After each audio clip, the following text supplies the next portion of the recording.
Smartphone और smart city नहीं, love जिहाद और गौ रक्षा नहीं, अफवाहबाज पत्रकारिता नहीं। कहानी उस भारत की जो अब भी करोड़ों दिलों में बसता है। हम हैं असली भारत, हम भी भारत। नमस्कार, खास कार्यक्रम हम भी भारत में आपका स्वागत है। मैं हूं आरफा खानम शेरवानी। हम भी भारत में आज एक ऐसा मुद्दा, एक दिन जिसने हमेशा के लिए भारत की राजनीति और उसके समाज को बदल दिया। माना जाता है कि आज़ाद भारत में 1947 के बंटवारे के बाद आज़ाद भारत में इससे ज़्यादा दुर्भाग्यपूर्ण दिन शायद कोई नहीं आया। जी हम बात कर रहे हैं 6 दिसंबर 1992 की, जबकि 16वीं शताब्दी की मस्जिद बाबरी मस्जिद को ढा दिया गया था। और सिलसिलेवार तरीके से आपको बताएंगे कि कैसे कानूनी लड़ाइयाँ चली उसके बाद, और साफ तौर पर इसके अलावा राजनीति ने किस तरह से करवट ली। जो इन्वेस्टिगेटिव एजेंसीज थीं, जांच एजेंसीज थीं, अदालतें थीं, हमारी समाज थी और राजनीति थी, उन्होंने क्या किरदार अदा किया इस पूरे मामले पर। 1949 में देखा जाए, आज़ादी से थोड़े ही दिनों के बाद तो रामलला की मूर्ति रखी गई बाबरी मस्जिद में। उसका जो सेंट्रल जो गुंबद था, वहाँ पर जो टूम था, वहाँ पर रामलला की मूर्ति रखी गई। 1986 उसके बाद 1949 के बाद 1986 में ताला खोला गया, और ताला खोलने के बाद लगातार ये मुहिम जो है, जो हिंदूवादी संगठन थे उनकी मुहिम लगातार चलती रही। 1986 से लेकर 1991 तक इसने काफ़ी जो है एक तरह से गर्माहट हासिल कर ली, काफ़ी जो मोमेंटम था वो हासिल कर लिया। 1992 में 6 दिसंबर 1992 को बाबरी मस्जिद को ढा दिया गया, और उसके बाद इस मामले में लाल कृष्ण आडवाणी, उमा भारती, मुरली मनोहर जोशी, ये ख़ास लोग हैं जिनको के अदालतों ने भी ये माना कि ये कॉन्स्पिरेसी यानी कि इन्होंने षड्यंत्र रचा उस दिन बाबरी मस्जिद को ढाने के लिए। उसके बाद लगातार अदालती कार्रवाइयाँ 6 दिसंबर 1992 से शुरू हुई, जो अब तक चल रही हैं। 2010 में अगर आए, 1992 से सीधे अगर आते हैं 2010, हालांकि इसके बीच और कई बेहद महत्वपूर्ण जो पड़ाव हैं इस मामले में वो आए। जैसे 2010 में इलाहाबाद हाई कोर्ट ने 3 हिस्से में, ये पहली बात तो ये माना, फंडामेंटली फैक्चुअली तौर पर यह कहा कि पूरी दुनिया जानती है कि राम कहाँ पैदा हुए हैं। ये अदालत ने कहा अपने फरमान में, अपने आदेश में, अपने ऑब्जर्वेशन में। और उसके बाद 3 महत्वपूर्ण पार्टियां थीं, यूपी वक्फ बोर्ड, निर्मोही अखाड़ा और रामलला। इनमें बराबर जो है 3 जो है अलग अलग जो सेगमेंट्स थे, 3 अलग अलग जो पार्टियां थीं, इनमें ज़मीन बांटने का आदेश दिया। लेकिन 2011 मई में इस जो कोर्ट का, इलाहाबाद कोर्ट का जो फैसला था, जो लखनऊ बेंच का फैसला था, उसको स्टे मिल गया। यानी कि वापस फिर हालात उसी जगह पहुंच गए जहां से शुरू हुआ था कि मेकशिफ्ट जो मंदिर वहां बना हुआ है, वहां पर सिर्फ एक पुजारी पूजा कर सकता है अदालती तौर पर। तो साफ तौर पर जो फिलहाल वजह है, जो बहस जिस पर हो रही है, वो ये कि लगातार जो अब 2014 से लेकर लगातार जो मांग हो रही है, बीजेपी के मैनिफेस्टो में भी काफ़ी मेजर तरीके से, काफ़ी बड़े तरीके से, काफ़ी प्रभावी तरीके से जो है राम मंदिर को बनाने का वादा बीजेपी लगातार करती रही है तब से लेकर और अब तक।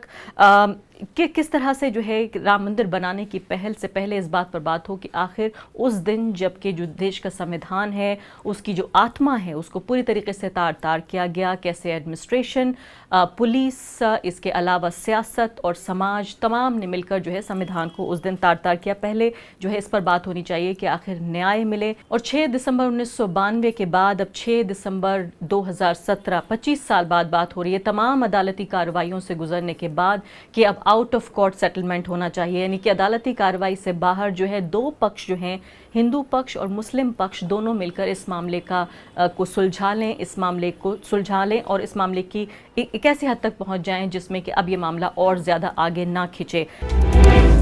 तो जी हाँ, चर्चा का विषय है एक ऐसा मुद्दा जिसने पिछले 25 सालों में देश की राजनीति और समाज को सबसे ज़्यादा प्रभावित किया है। बाबरी मस्जिद के डिमोलिशन या उसके ढाए जाने पर हम बातचीत कर रहे हैं। मेरे साथ 2 खास मेहमान मौजूद हैं। वो दोनों पत्रकार जो कि 6 दिसंबर 1992 को अयोध्या में मौजूद थे, और उन्होंने आंखों से खुद देखा, उनकी आंखों देखा हाल जो है हम स्टूडियो में यहाँ जाने की कोशिश करेंगे, और ये भी जानने की कोशिश करेंगे कि किस तरह से पिछले 25 सालों में हमारी समाज, राजनीति पर, हमारी पॉलिटिक्स पर असर पड़ा है, लोगों पर, आम लोगों पर असर पड़ा है। जानने की कोशिश करेंगे और क्या वाकई कोई रास्ता निकल सकता है अब 25 सालों के बाद।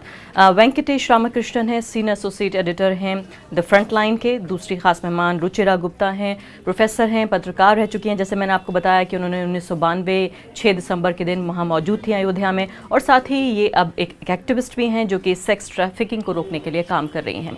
दोनों मेहमानों का बहुत बहुत स्वागत है। रुचिरा, मैं आपके साथ शुरुआत करना चाहती हूँ कि अब 25 साल गुजर गए हैं, एक ऐसी घटना को जिसे माना गया कि आज़ाद भारत में वो सबसे बड़ी ऐसी घटना थी जिसने हमारे समाज और राजनीति को बदला, और शायद जो बंटवारा था 1947 का, उसके बाद से ये बड़ी घटना रही है। क्या आप ऐसा मानती हैं कि वाकई इतनी बड़ी घटना थी? आपने क्या देखा उस दिन? 6 दिसंबर के दिन मैं बाबरी मस्जिद के डिमोलिशन वाले दिन, जिसको मैं आज तक कभी नहीं भूलूंगी, मैं LK अडवाणी के साथ वहाँ पहुँची थी, अयोध्या नाम के एक छोटे से शहर में, लखनऊ के पास। और LK अडवाणी भाजपा के नेता थे और वो एक कैंपेन चला रहे थे काफ़ी दिनों से कि जहाँ पर ये बाबरी मस्जिद, एक पुरानी मस्जिद थी, उसको तोड़ के वहाँ पर वो राम मंदिर बनवाना चाहते थे।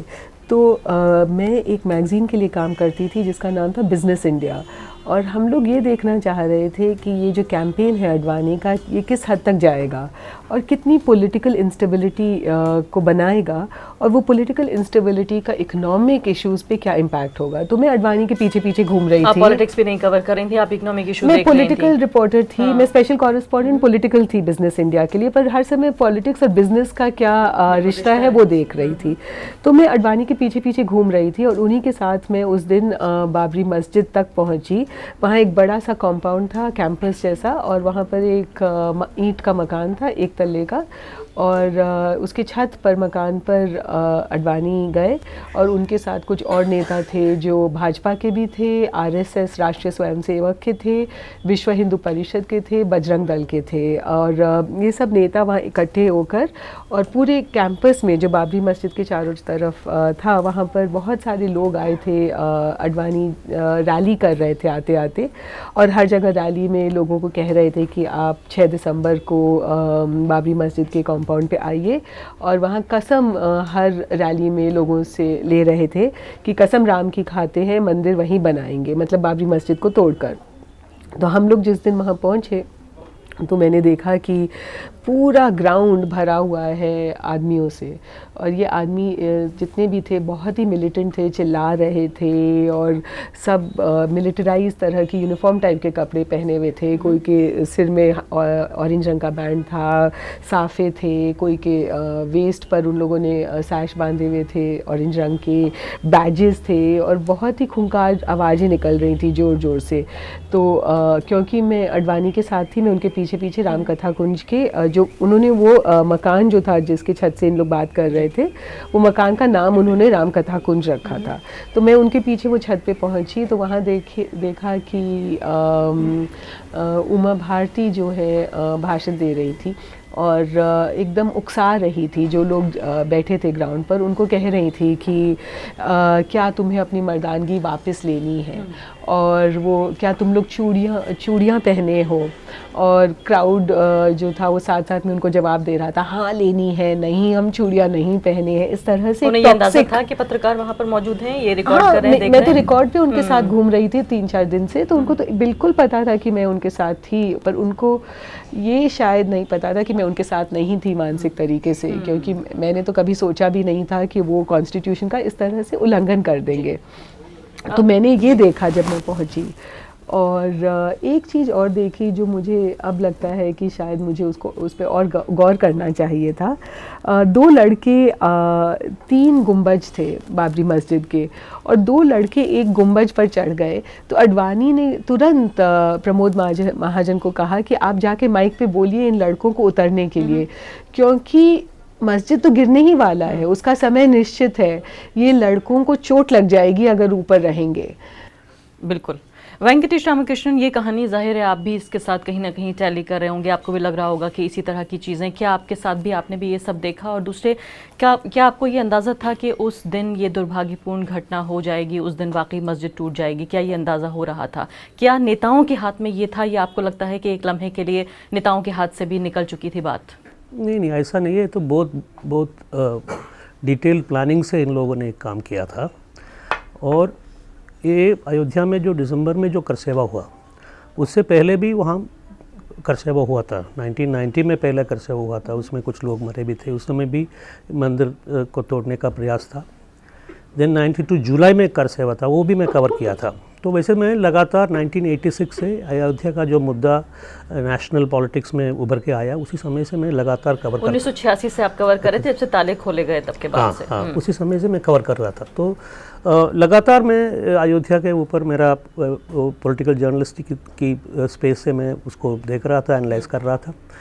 तो मैं फ्रंटलाइन में उस समय काम करता था। फ्रंटलाइन का तो जो है फोर्टनाइटली है, तो हमारा कॉपी तो पहले फाइल करना पड़ता है और उसके बाद एक हफ्ते के बाद ही वो छपता है। तो नवंबर 28 में मेरा कॉपी फाइल करना पड़ा।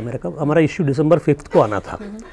तो नवंबर 28 को उस समय जो कॉन्टेक्स्ट था, उस समय तो national integration council, supreme court में सब में ये फियर था कि ये सुप्रीम कोर्ट भी अपना अप्रीहेंशन आगे किया था और नेशनल इंटीग्रेशन काउंसिल में बाकी पार्टीज़, कांग्रेस और बाकी सेकुलर पार्टीज़ ने, उन लोगों ने भी ये अप्रीहेंशन आगे किया था कि ये लोग इस बार तोड़ सकते हैं।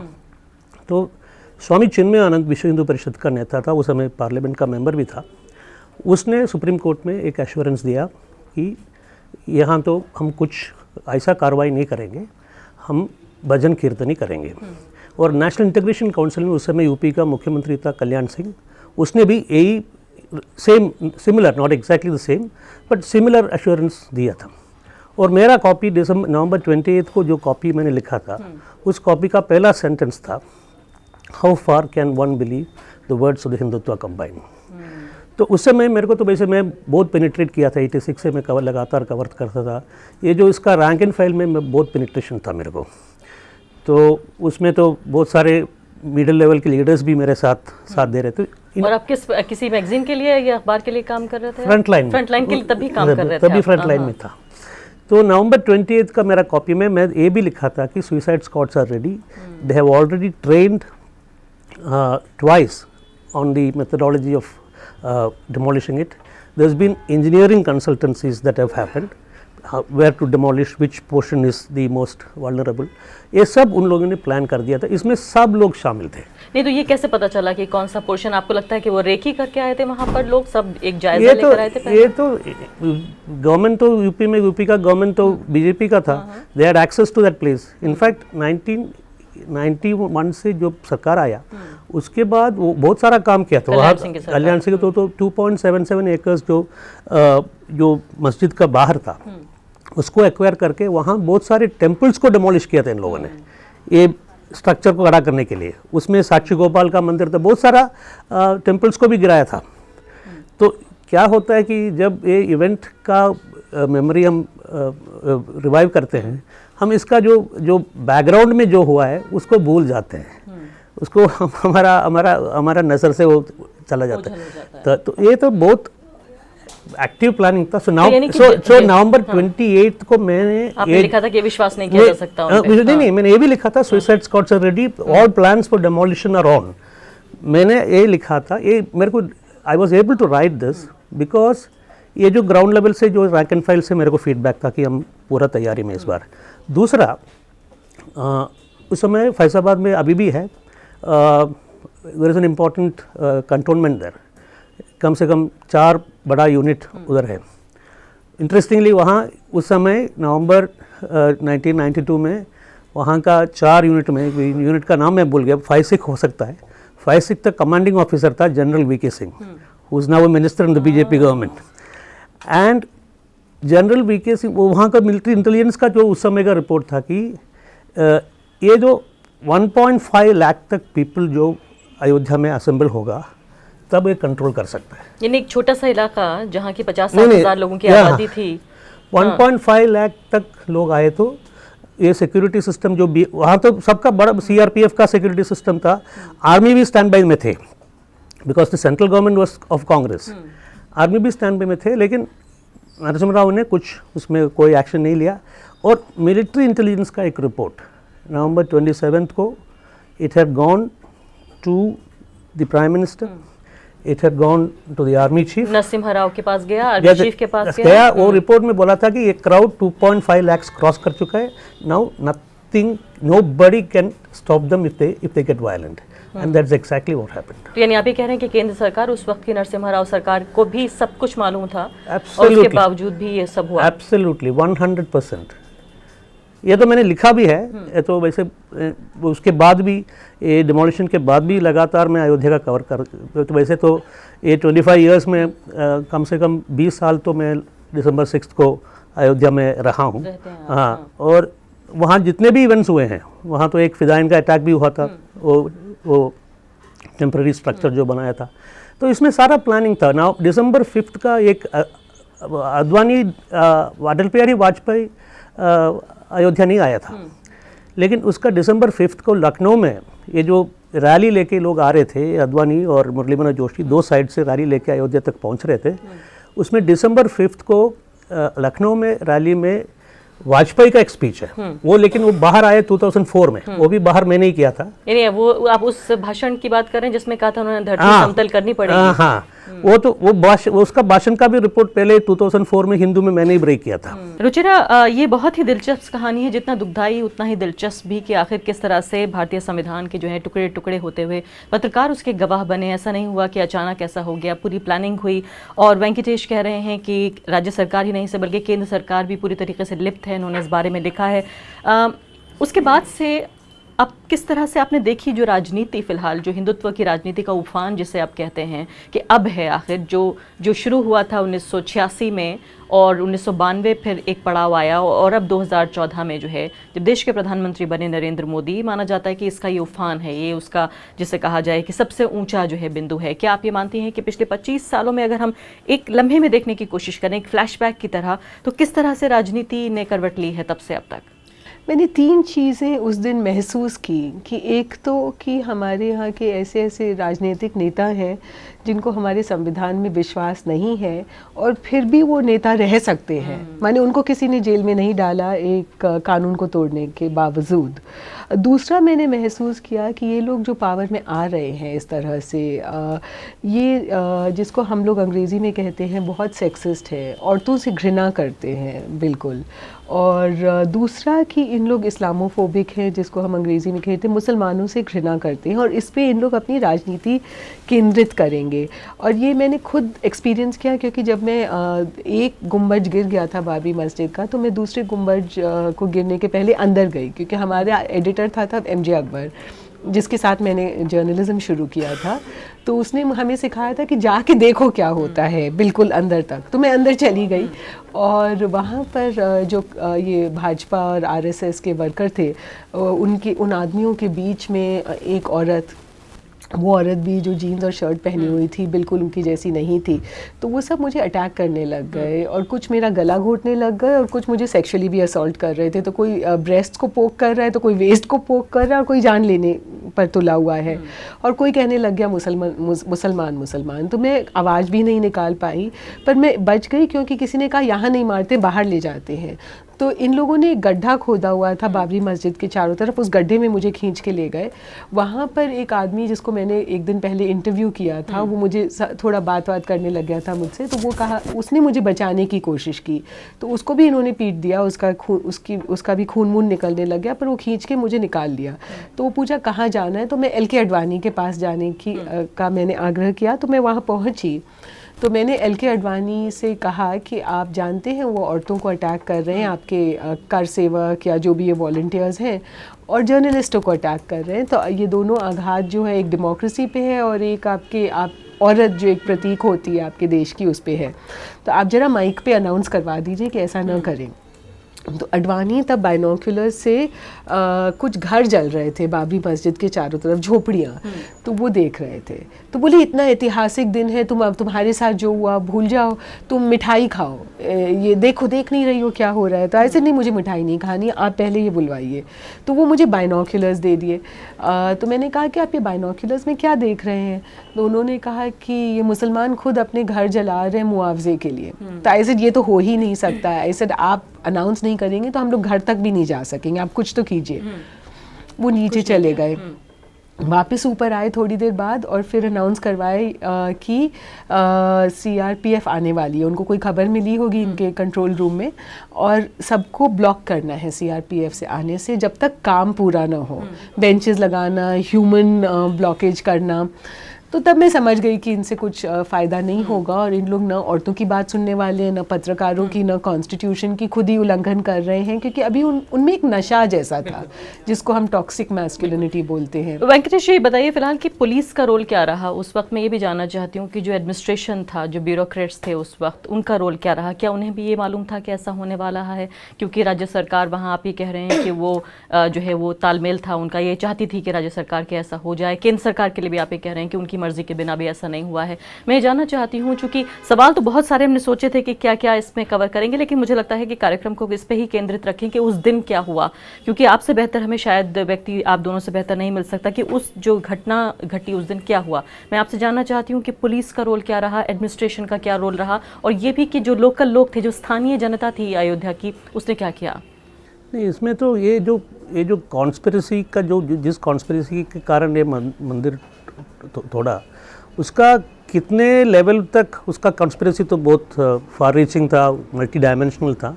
वो सब चीज़ के बारे में मेरे ख्याल में तो ये टॉप लेवल लीडरशिप में कुछ लोगों को ही पता होगा। अच्छा, हाँ। और लेकिन ये जो स्लीपर सेल बोलते हैं ना, तो एक एक काम करके तो एक रिस्पॉन्सिबिलिटी, एक और ड्यूटी देके एक टीम को भेजा था। वो टीम वही कंप्लीट करते थे।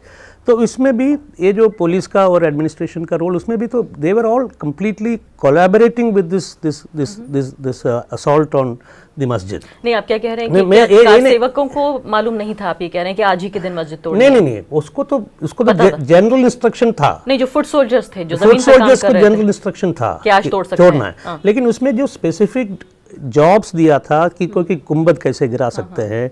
In fact there is still also doubt whether dynamite was used to kind of in fact what Ruchira said about this calling back this to kar sevaks who had got on to the dome, उनको चोट ना लगे। तो इसमें तो मेरे को अभी उस समय से भी बहुत सारे लोग तो ये बोलते थे। और उस समय ये राम जन्मभूमि न्यास, जो इसका ट्रस्ट बनाया था विश्व हिंदू परिषद ने मंदिर बनाने के लिए, उसका हेड था रामचंद्र परमहंस। वो तो 2003 तक रहा, उसके बाद गुजर गए। तो मेरा तो लंबा वार्तालाप होता था उसके साथ, because I used to go to Ayodhya almost every alternative week. I used to be in Ayodhya covering it. तो उस समय मैंने उसको भी पूछा था, तो वो हंस पड़े। वो तो he did not give me a proper answer as to whether dynamite was used or not. लेकिन आप ये कह रहे हैं कि पुलिस और एडमिनिस्ट्रेशन, नेता, उन लोगों में कितने लोगों को कॉन्स्पिरेसी का डिटेल्स मालूम है, मेरे को पता नहीं था। लेकिन क्या सबको they were all collaborating with the Karsevaks in this whole demolition exercise. यानी आप ये कह रहे हैं कि हर व्यक्ति को अपना काम मालूम था कि उसे क्या करना है उस दिन? Absolutely. क्या रुचिरा, आप भी इस बात को बताएंगी कि वाकई ऐसा था? और दूसरी बात यह है कि आम जनता क्या कर रही थी अयोध्या की? अभी तक ये कहा जाता है कि 1992 के बाद पूरे देश में दंगे हुए, लेकिन अयोध्या में नहीं हुए। इस बात को लेकर एक मिसाल मानी जाती है। ये भी गलत है। गलत है ये, क्योंकि जिस दिन मंदिर तोड़ा था उस दिन वहाँ 6 मुसलमान मारे गए थे। उसमें बीजेपी माइनॉरिटी सेल का हेड भी था। मैंने भी इसको भी लिखा है। अच्छा, ये बार ये कहा जाता है कि अयोध्या में दंगा नहीं हुआ था। हाँ। ये गलत है, आप कह रहे हैं? हाँ। और उस समय का जो माहौल था वो वैसे तो कम्प्लीटली पोलराइज तो था उसमें, वैसे अभी भी पोलराइज्ड है, लेकिन उसका लेवल्स में डिफरेंस हो सकता है। लेकिन उस समय तो ऐसा पोलराइज्ड था, the Hindu population of Ayodhya was by and large supporting the demolition and the karsevaks. लेकिन उस समय मेरा एक बहुत इंटरेस्टिंग एक पर्सनल एक्सपीरियंस हुआ। मेरे साथ मुस्तफ़ा करके एक कैमरामैन था, वो मलयालम मनोरमा का था। मैं तो since I come from Kerala and since मैं तो बहुत सालों से अयोध्या कवर कर रहा था, इसलिए ये लोग तो मेरे साथ आते थे।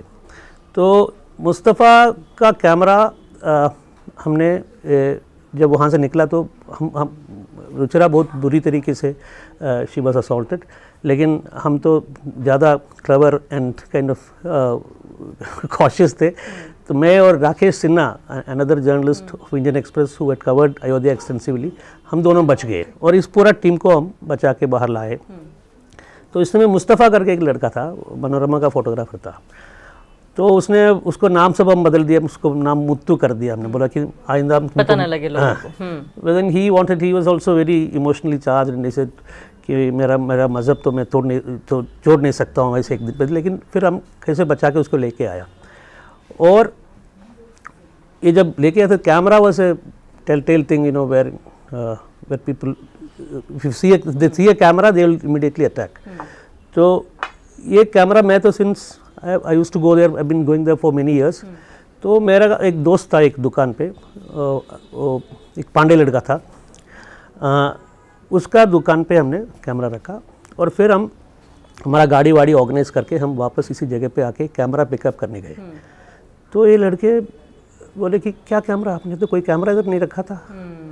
नेक्स्ट डे मॉर्निंग नहीं, उसी रात को कॉल आया, 6 दिसंबर को ही कॉल आया, बोला भाई साहब इधर बहुत सारे लोग थे, कर सेवक थे, तो वो समय तो मैं कैमरा आपको देते, आप भी पिट जाते और हमको भी ये लोग और लेकिन तो ये ब्राह्मण बॉय था, तो ऐसा भी कहानियां हैं उस समय दिसंबर 6, but then by and large it was an extremely polarised situation. बहुत पोलराइज था, बहुत ही ज़्यादा जो है वो ध्रुवीकरण हो चुका था लोगों का। रुचिरा, क्या है वाकई आम लोग जो हैं अयोध्या के, जिनको हम बार बार ये कहानियां सुनते हैं कि बहुत शांति प्रिय हैं, और उस वक्त आम लोग, वहाँ के जो स्थानीय लोग थे अयोध्या के रहने वाले, वो कार सेवा में शामिल नहीं हुए या वो इस बात से सहमत नहीं थे कि मस्जिद को ढाया जाए, क्या आप ऐसा मानती हैं?